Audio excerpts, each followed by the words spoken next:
Mas a pergunta é: aonde ela aconteceu?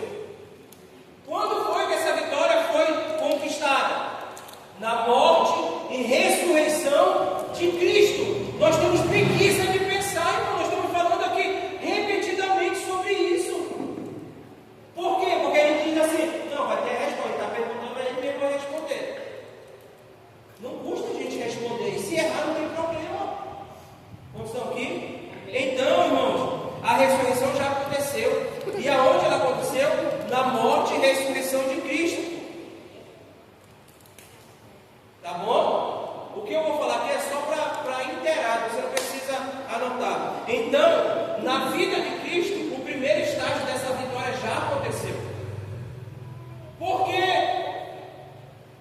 Deus venceu, porque Cristo morreu e ressuscitou. Amém? Aonde está ó morte, o teu agrilhão, né? Agrilhão. Eu chamo de agrilhão. Não é agrilhão. Amém? Usando tudinho. A morte foi vencida. E aonde ela foi vencida? Foi vencida na morte e ressurreição de Cristo. Amém? Irmãos, isso parece que não, mas fica no seu subconsciente. Vai ter momentos que você vai conversar com pessoas e essas coisas vão saltar para dentro de você. A gente pensa que não, mas só da gente estar ouvindo, nós estamos colocando, acumulando coisas que, sabe quando você vai saber que você está aprendendo? Quando você estiver conversando sobre esses assuntos. E vai saltar. Não é agora, a gente sai daqui talvez frustrado. Meu Deus, eu não entendi muita coisa, não tem problema. Mas começa a conversar com pessoas sobre esse assunto. Vai vir saltando essas coisas. Então, a vitória de Deus já aconteceu. E ela aconteceu na morte e ressurreição de Cristo. Amém? Segundo estágio. Amém, irmão? Presta atenção. Segundo estágio. Cristo, em sua ressurreição, tornou inoperante, neutralizou esses três inimigos: o pecado, a morte e o diabo. Eu vou repetir, tá? Eu vou falar rápido e vou repetir. Esse segundo estágio. Cristo, em sua ressurreição, tornou inoperante, neutralizou esses três inimigos: o pecado, a morte e o diabo. Por mais que o pecado, a morte e o diabo existam, eles não têm poder contra aqueles que estão em Cristo Jesus. Só anote rapidão, eu vou repetir. Hebreus 2, 14 e 15. Hebreus 2, versículo 14 e 15. Tá? Agora eu vou repetir para você anotar algumas coisas. Segundo estágio.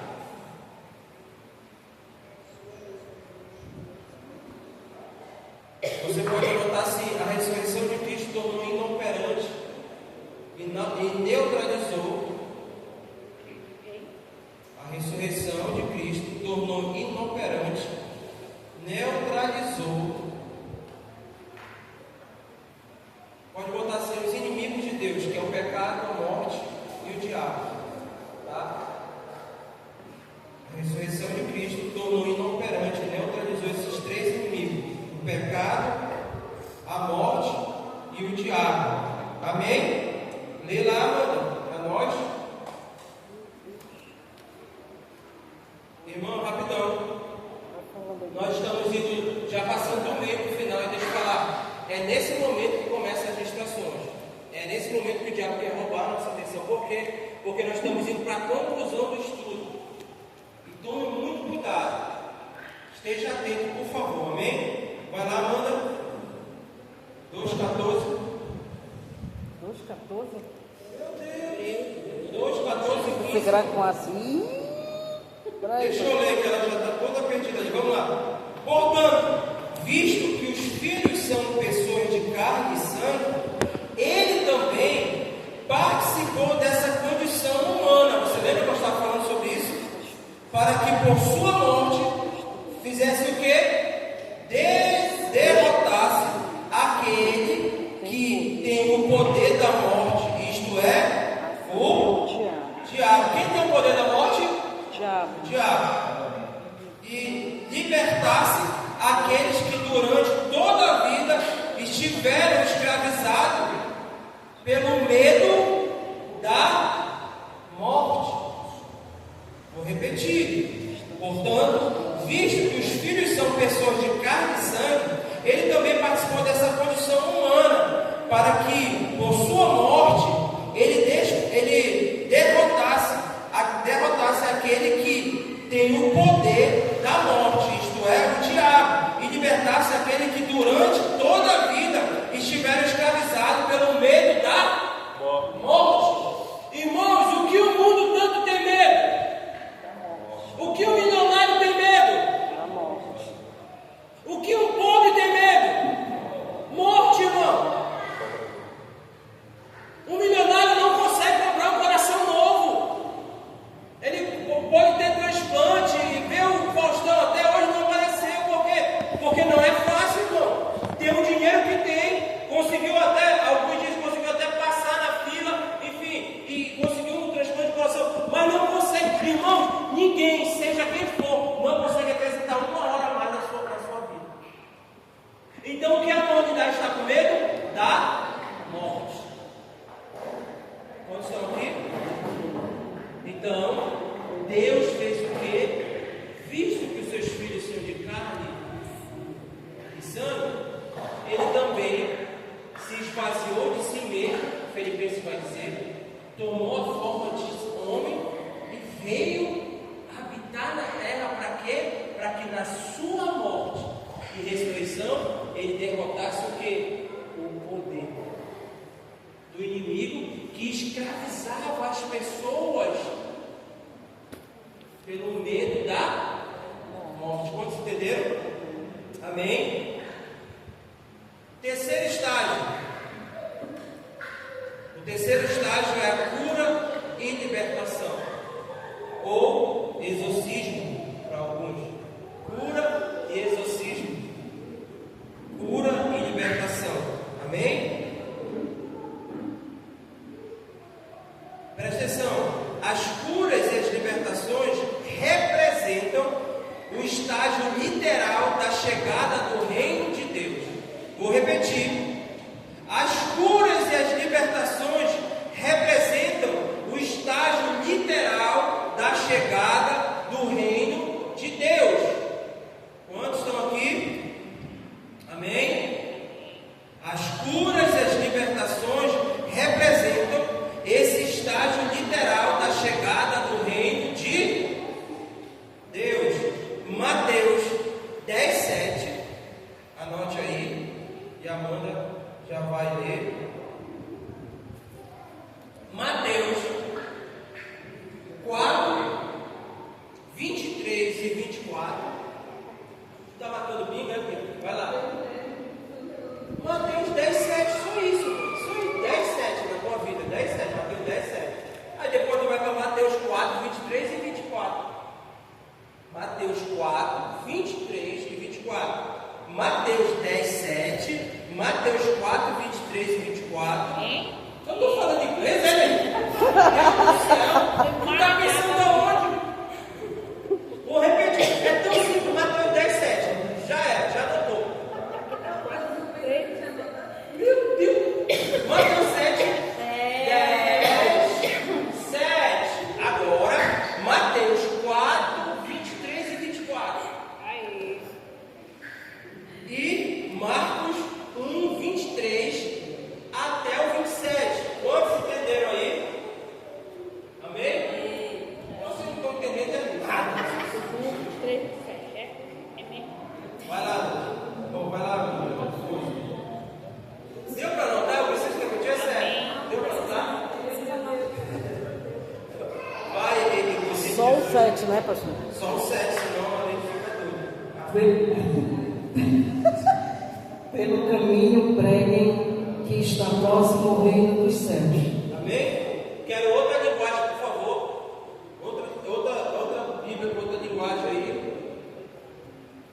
Tem uma Bíblia que vai falar que é chegado no reino do céu.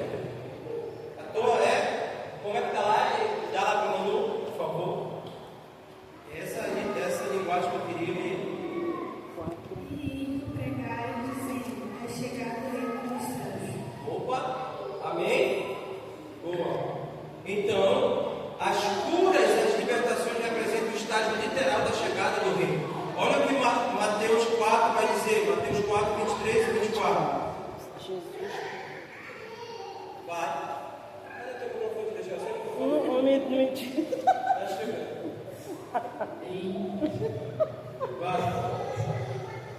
Jesus percorria toda a Galileia, ensinando nas sinagogas, pregando o evangelho do reino e curando todo tipo de doenças e enfermidades entre o povo.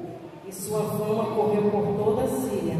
Trouxeram-lhe então todos os doentes, acometidos de várias enfermidades e tormentos, endemoniados, epiléticos e paralíticos. E ele os curou. Amém? Glória a Deus. E agora Marcos 1, 23. Eu vou ler aqui. Marcos 1, 23. Até o 27 diz assim, ó.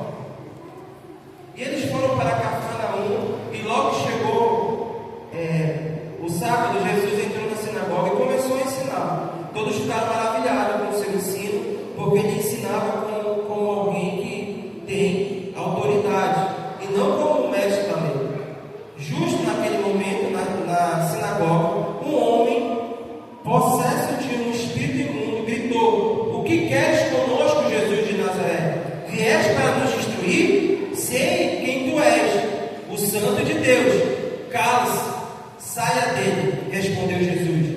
E o espírito imundo sacudiu o homem violentamente e saiu dele, gritando. Todos ficaram tão admirados que perguntavam uns aos outros: O que é isto? É um novo ensinamento? E com autoridade até os espíritos imundos. Ele é um novo ensino, e com autoridade até os espíritos imundos, ele dá ordem e eles lhe obedecem. Amém? Então, a libertação e cura, ela é o estágio literal da chegada do reino de Deus. Quando isso está acontecendo, Jesus está dizendo: chegou o reino de Deus. Já chegou, por quê? Porque os demônios se submetem. Quantos lembram aqui o que é o reino de Deus? Eu pago 2 coxinhas. Olha só, meu Deus, 2 coxinhas de R$1, vai cabelo pedir. Meu Deus. O que é o reino de Deus, irmão? O direito de governar. Meu Deus, dá para todo mundo responder, irmão, por favor, senão... O que é o reino de Deus, Gilson?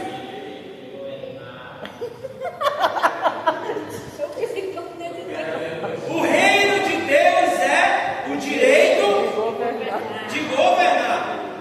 E o que Jesus estava fazendo? Governando sobre aqueles demônios. Ou seja, agindo, trazendo o reino sobre aquele lugar. E ele dizia: pode sair. Ele não conversava muito, bora, sai dele. Por quê? Porque a manifestação desse reino literal é através de curas e libertação. Agora, irmão, não é só uma cura física e uma libertação física, mas é essa vida liberta para Cristo, essa vida curada dos traumas para Cristo. É isso que o reino proporciona para nós. Amém? E o reino, que é o direito de governar. Quando ele governa sobre nós, ele é o processo. Quantos estão aqui? Sim.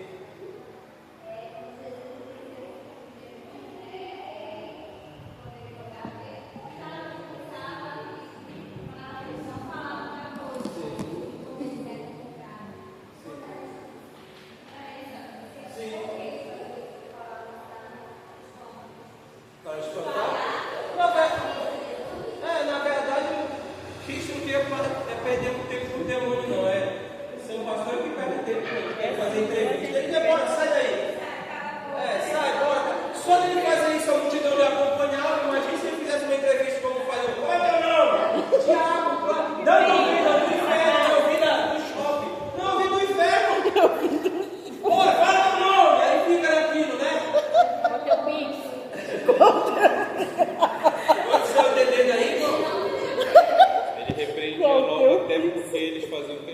toda vez falar quem Cristo era. Sim. E sempre tentava E ele de não alguma forma poderia- exaltar antes do tempo.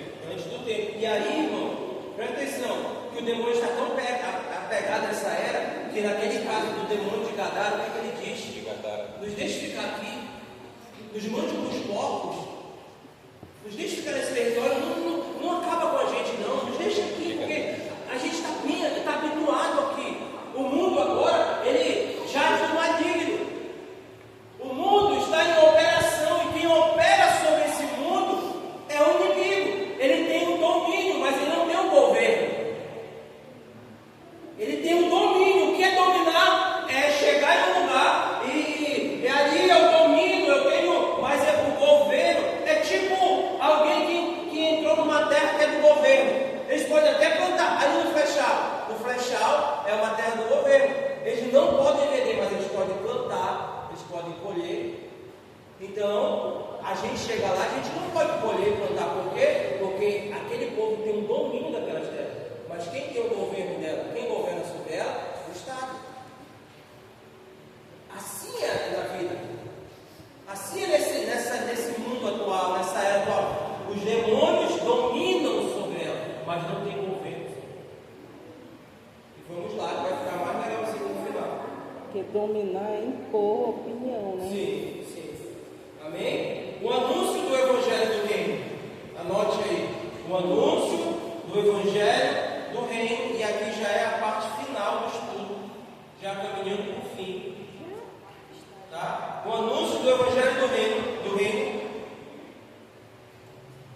Tá? Eu vou fazer uma pergunta. Você não precisa anotar isso. Mas se você quiser anotar, você anota bem rápido. Tá? O anúncio do Evangelho do Reino. Como isso acontece e como nós anunciamos esse Evangelho? Como nós podemos anunciar esse Evangelho? Amém? O anúncio do Evangelho do Reino. Como isso acontece e como nós podemos anunciar esse Evangelho?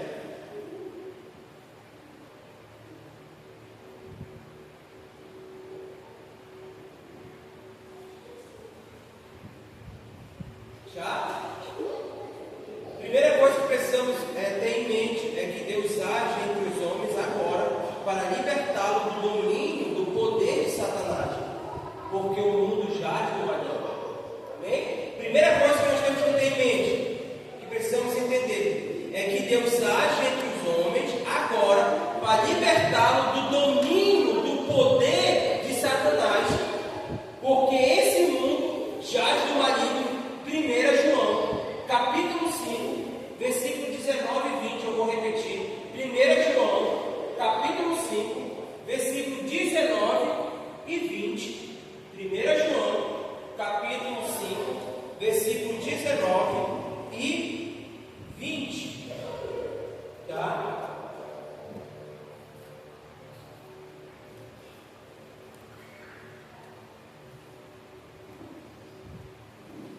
Eu acho que a linguagem da menina lá vai estar mais top lá, Da Manu. da Manu lá. Lê pra gente, 1 João, capítulo 5, versículo 19 e 20, por favor. Escute, por favor.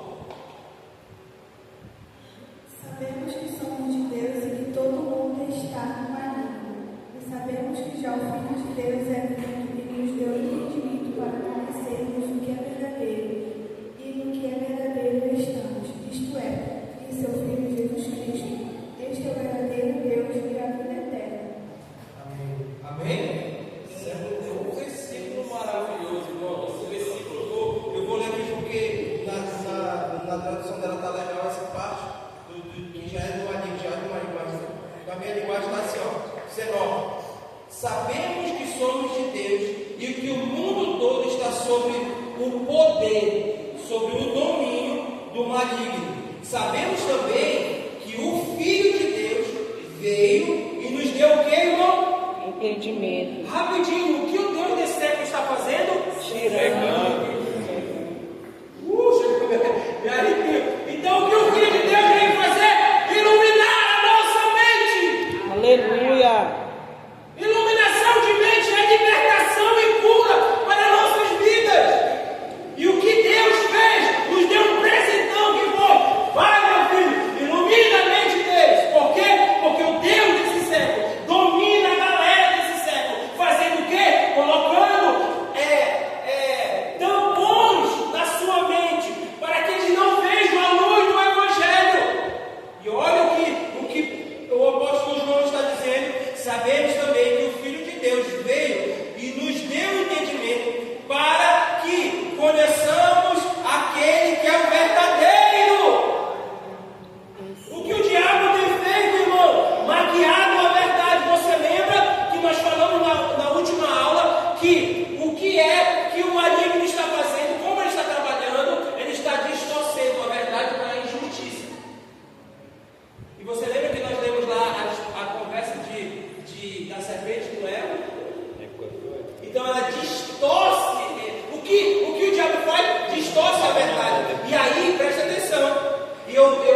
entrevista de um ateu com um homem que já está condenado aí à cadeira elétrica, e ele está conversando com o diabo.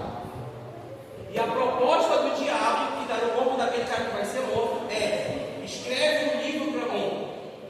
E o livro qual era? O livro dele, que ele queria escrever, era como se fosse uma Bíblia do diabo, que ia inverter a verdade de Deus. Não é fariseu. Não tem negócio, não é igual exorcismo, que o cara fica. Não, o cara fica possesso, ele muda um pouco o semblante, mas não tem nada assim desfigurado. Mas é uma entrevista que é baseado. Foi uma galera católica que fez esse filme, mas é baseado no livro do C.S. Lewis. Esse livro é uma carta do diabo a seu aprendiz. Eu tenho até esse livro em casa. Eu acho que eu tenho naquela coleção lá, né? E mais outro livro. Eles pegaram esses dois livros, fizeram uma misturada lá e fizeram esse filme. Cara, o diabo contando, ele chama Deus de inimigo. O cara está dizendo assim: mas e aí Deus? Ele falou: nós não gostamos de chamar esse nome. Na verdade, ele é o nosso inimigo. Cara, não é porque o diabo está pregando para a gente, mas isso mexe porque ele vai falar assim: o nosso plano é machucar Deus. E ele fala: sabe como nós machucamos Deus? Quando seus filhos desobedecem a ele. E ele diz: como nós estamos agindo agora, fazendo com que os filhos dele desobedeçam a ele. Assim nós machucamos Deus. Cara, é violento demais. Tem na Amazon, mas é para comprar 6 e alguma coisa. Compra e assiste lá, quem já tem, né? Amém? Vamos lá. Mas vamos aqui, voltando. Mais do que o diabo pregando, melhor é Cristo ministrando sobre a nossa vida. Mas vamos lá, mas é muito interessante. Olha o que diz: sabemos também, sabemos que somos filhos de Deus e que o mundo todo está sob o poder do maligno. Sabemos também que o Filho de Deus veio e nos deu entendimento para que conheçamos aquele que é verdadeiro, e nós estamos naquele que é verdadeiro. Aí ele vai dizer quem é esse verdadeiro: em seu Filho Jesus Cristo. Esse é o verdadeiro Deus, verdadeiro Deus e a vida eterna. Cara, isso é muito complicado, porque o motivo contra o diabo, a arma contra o diabo é a iluminação. É por isso que eu volto a dizer: nós temos uma luta constante em sentar para aprender. E eu não estou falando só agora aqui, eu estou falando em estudar mesmo. Cara, eu sei quem eu sou.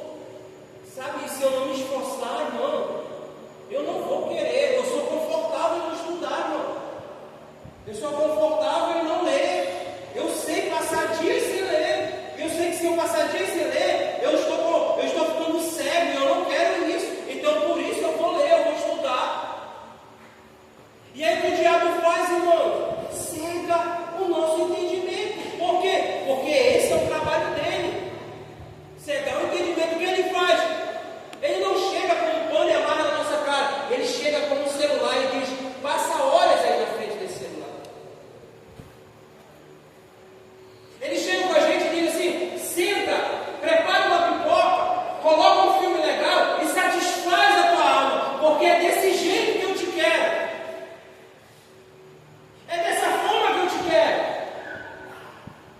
É desse jeito que eu vou te dominar. Por quê? Porque o mundo já é meu, jaz do maligno. E ele está dizendo que todos são nascidos. Sabemos que todos aqueles que são nascidos de Deus não estão no pecado. Porque, sabemos que somos de Deus e que o mundo todo está sob o poder do maligno. Sabemos também que o Filho de Deus veio e nos deu entendimento. Cara, a maior libertação que aconteceu na nossa vida não foi aqueles que bebiam deixar a bebida. Aqueles que viviam uma vida de prostituição, de mentira, de engano, foi deixar tudo isso. A maior libertação que aconteceu na nossa vida foi o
desse mundo que está em operação.